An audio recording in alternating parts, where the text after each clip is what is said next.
Here we were the 6th house from the culvert, and we're now the 2nd house. So that gives you an idea. Took both our barns, destroyed about 5 acres, 5 to 7 acres. Took all our vehicles except the one I drove off. Damaged our house really bad where it was condemned, and took all our farm equipment. They got some assistance, but fairly limited, and there was no assistance to address the loss of their topsoil. All of their fields were gone. So they had approached the governor's office. And they came out and looked at it, and they seemed very interested. They were going to try to do something to help us. But there really wasn't a program set up for the land portion of it. Charlie Hansen came, I remember that, and he was great. Bobby told me the story of what their goal was for that farm. At the time, it was very poignant that Gene was over in Iraq. He had left 2 weeks before the incident, yeah.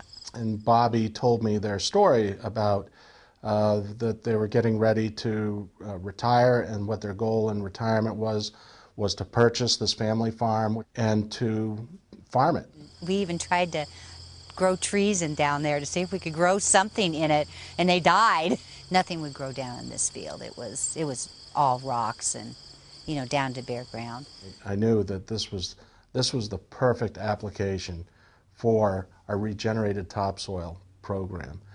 We decided that we were going to try to make this project work no matter what. When we pursued this idea and went to the Department of Environmental Services, we understood that this particular location doesn't fit the regulatory framework that's established here in New Hampshire. And about that time, we were actually meeting with Executive Counselor Burton on some other things, and I mentioned this story to him and told him about how they'd lost so much, and Counselor Burton got on the phone with the Department of Agriculture and with the Department of Environmental Services, and he set up a meeting with these agencies. And so we put together a meeting over at Environmental Services with Commissioner Tom Burak and his people, and we said, look, can't we put this land back together? And so they wrote a provision in their permit to allow for us to work at a mixing location, and then we were able to truck that material in and place it for the Wilsons on their original field footprint. A topsoil, like you would find in nature in a farm field,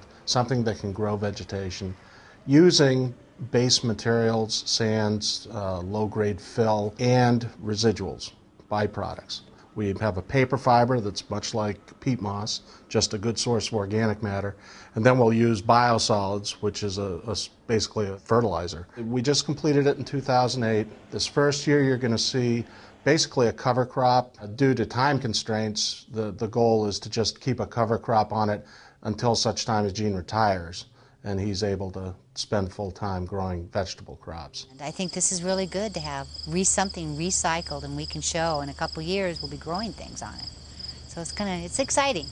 It's exciting for my husband because this has just been devastating. This puts us back, you know, puts us back where he can do a little more and make it a farm again.